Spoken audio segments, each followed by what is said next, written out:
Mateo Kapitulo 18.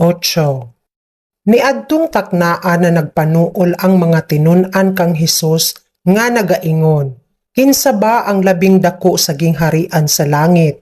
Og gitawag ni Hesus ang usa ka bata, og iyang gipataliwala kanila, og miingon, sa pagkamatuod nagaingon ako kaninyo, nga kung dili kamo mamalik og magpakabata, dili gayud kamo makasulod sa gingharian sa langit. Busa, bisan kinsa ang magpakaubos sama niini nga bata, kana mao ang labing dako sa gingharian sa langit.